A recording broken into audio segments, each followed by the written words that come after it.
First time স্যালনে এসে treatment করাতে ভালোই লাগছে। আরাম, কি দারুণ ভাবে শ্যাম্পু করে দিচ্ছে। ইস, বাড়িতেও যদি এরকম কেউ করিয়ে দিত।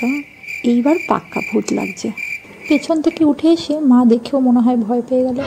ভাই, আর টানা টানি করিস না, আমার মাথায় যেই কটা লাস্ট চুল পড়েছিল সেইগুলো এবার ছিঁড়ে যাবে।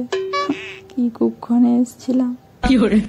এতক্ষণ ধরে চুল টানাটানি করার পর এখন 1 ঘন্টা ধরে এইরকম বসে থাকো, দেখতে পাক্কা চুটকির মতো লাগছে। আচ্ছা, চুলটা স্ট্রেট করার পর আমাকে এই মডেলগুলোর মতো দেখতে লাগবে? আর যদি একদম ছোটা ভীমের রাজুর মতো লাগে?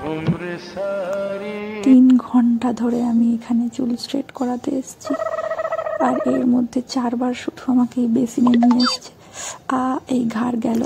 আজ বাড়িতে গিয়ে যা ঘাড়ের ব্যথা হবে, ভলি নিতেও কোনো কাজ হবে না। ওরে, ওটা আমার চুল, নোংরা কাপড় জামা নয়, একেবারে ধোপার বাড়ির মতো চটকে চটকে কাপড় কাচ্ছে। হায় ভগবান! ফস করে গরম জল দিয়ে দিল। এ মা, বেসিনের চারিদিকে শুধু আমার চুল। আমি শিওর আমাকে যে প্রোডাক্টটা দেবে বলেছিল সেটা দেয়নি, অন্য একটা দিচ্ছে। ওটাই খুঁজে পাচ্ছে না মনে হয়। এরকম পাতলা হয়ে গেছে চুলটা। যাকে, মনের কষ্ট মনেই চেপে রাখতে হবে, কারণ অনেকগুলো টাকা বেরিয়ে গেছে। ভাবখানা এমন রাখতে হবে যেন খুব ভালো দেখতে লাগছে। হ্যাঁ হ্যাঁ, দে আর একটু তেলা মাথায় তেল দিয়ে দে।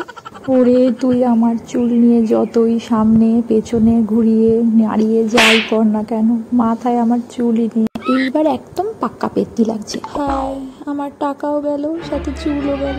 হ্যাঁ বাবা, এবার বাধ্য মেয়ের মতো বলেই দি, হ্যাঁ ভাই, দারুণ লাগছে। ইস, অনেকবার বারণ করেছিল মা, করাস না স্ট্রেটনিং, শুনিনি। ব্যাস। এ মা, কপালটা কত উঁচু লাগছে। এই চুলটা হালকা সফট হয়ে গেছে। এতবার বলার পরেও সেই ঝাড়ুর কাঠির মতোই চুলগুলো বানিয়ে দিল। তবে যাই বলো, আমার লোকে কিন্তু আগের থেকে একটা দারুণ পরিবর্তন আসছে। আগে কোঁকড়ানো চুলের শাকচুন্নি লাগতো, আর এখন স্ট্রেট চুলের পেতনি লাগছে।